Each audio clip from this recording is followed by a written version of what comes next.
akan bahas satu persatu, yaitu dari poin pertama. Dan kita melihat bahwa pertumbuhan ekonomi yang dimaksud ini adalah pertumbuhan ekonomi yang berkualitas. Bilang dia bahwa dia pertumbuhan ekonomi yang berkualitas itu menurunnya angka pengangguran, angka kemiskinan, dan menurunnya angka dosia dan juga angka inflasi yang berkendalian terkendali. Dan menurut Pak Muhammad MT, pertumbuhan ekonomi menjadi 7% karena kita ini kaya akan sumber daya alam, sumber daya manusia yang hebat.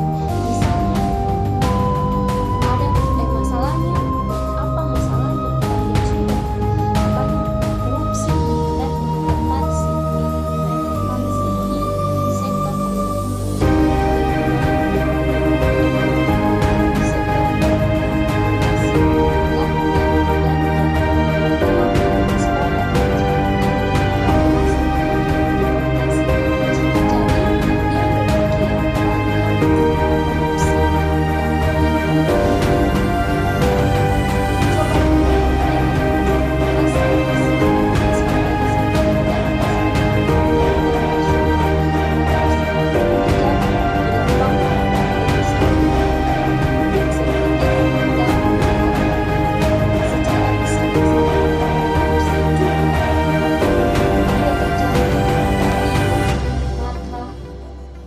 kita ini menginjak bumi dan ada korupsi di tanah dan pertambangan, ada juga juga korupsi, dan juga dari Bapak Muhammad Iskandar, petinggi-petinggi untuk menghadirkan keadilan. Ia meminta petinggi-petinggi untuk menghadirkan keadilan agar keadilan dan kemakmuran rakyat. Ini yang disebut sebagai kelepatan menjadi bagian dari kewenangan untuk menghadirkan kemakmuran dan keadilan. Diseplet untuk itu seperti seru. Yang saya maksud itu wujud perubahan dan perbaikan. Bahkan kami berdua, ia bilang bahwa Mas Anies juga memiliki pemikiran yang sama untuk mewujudkan perubahan dan memperbaiki. Bahkan keduanya mewujudkan adanya botol dan tutupannya. Dengan salah seplet itu disrupsi, dan disrupsi itu adalah awal dari perubahan. Banyaknya 100 orang Indonesia kekayaannya di atas dari 100 juta untuk kehidupan Indonesia.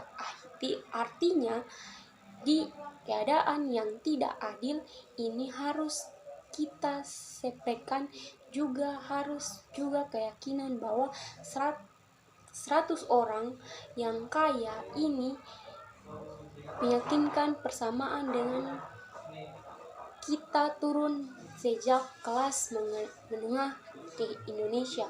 Hari ini kita capai mahal telur, mahal beras, mahal barang-barang, mahal tengkuran jahat mafia, pengurangi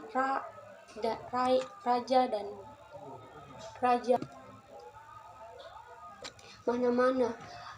Padahal rakyat sudah bekerja.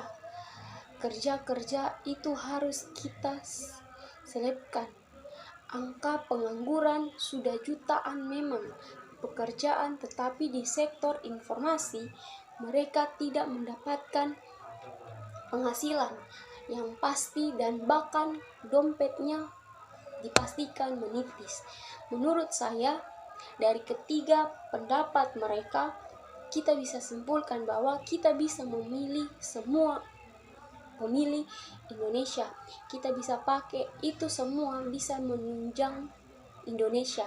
Itu semua bisa menunjang kepemimpinan Indonesia. Kita bisa memilih pemimpin Indonesia yang bagaimana dan yang taat kepada Tuhan, taat kepada Allah, dan bisa juga seperti yang terdapat dalam kitab Keluaran 18 ayat 21 disampaikan di